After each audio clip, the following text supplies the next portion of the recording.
বন্ধুরা, যদি আপনাদের আম গাছের মধ্যে কুড়ি এসে গেছে, বার্ডস এসে গেছে, তাহলে এখন এই সময়ে একদম একটি ভুল করবেন না। এই ভুল কিন্তু অনেকে করে থাকে, তার জন্য কিন্তু এই সমস্ত কুড়ি বার্ডসগুলো ঝরে পড়ে যায়। তো বন্ধুরা, আজকের এই ভিডিওর মধ্যে আমি আপনাদের সঙ্গে শেয়ার করব যে কুড়ি আসার পর আমরা কি কি কাজ গাছের উপর করতে পারি যাতে কুড়িগুলো আরও স্ট্রং হতে পারে, যেন ঝরে না পড়ে যায়। তো খুব গুরুত্বপূর্ণ ভিডিও হতে চলেছে আম গাছের বিষয়ে। ভিডিওখানা একদমই স্কিপ করবেন না। যদি স্কিপ করে ফেলেন, এরকম গুরুত্বপূর্ণ অনেক কিছু জিনিস থাকবে, tips and tricks miss out করে যাবেন।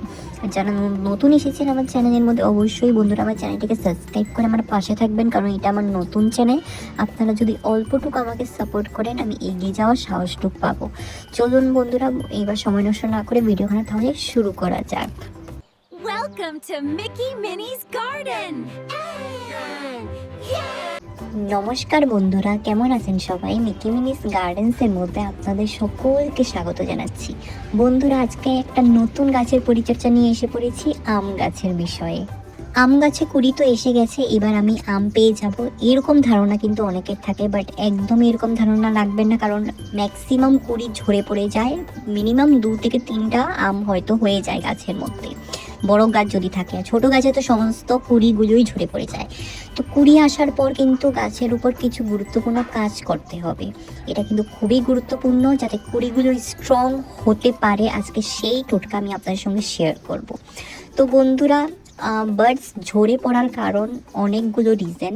যেরকম আপনারা অতিমাত্রায় জল দিয়ে দেন, ওভার ওয়াটারিংয়ের কারণেও কুড়িগুলো নরম হয়ে যায়, পাতা হলুদ হয়ে যায়।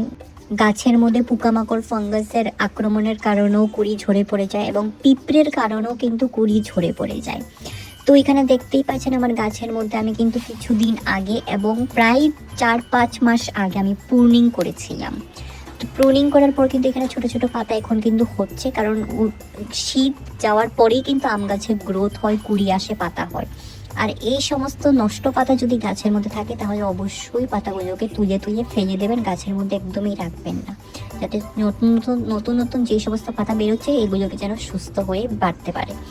তো এই পাতার থেকেই কিন্তু গাছ খাবার গ্রহণ করে। পাতাকে কিন্তু সুস্থ রাখা খুবই গুরুত্বপূর্ণ। পাতার মধ্যে আপনারা নিম পাতা সেদ্ধ করা জলে স্প্রে করবেন, খুব ভালো রেজাল্ট পাবেন। কুড়ির মধ্যেও স্প্রে করতে পারেন, বাট মিনিমাম প্রেশারে স্প্রে করবেন না, অল্প ধীরে ধীরে আস্তে আস্তে করে করবেন। আর এখানে দেখেন আম গাছটি খুব উঁচু, এটা আমার জমিতে লাগানো আম গাছ। জমির পরিচর্যা, টাবের পরিচর্যা কিন্তু একই পরিচর্যা।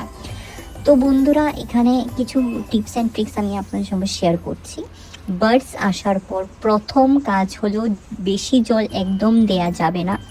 শুধু তখনই জল দেবেন যখন উপরের মাটি শুকনো হবে।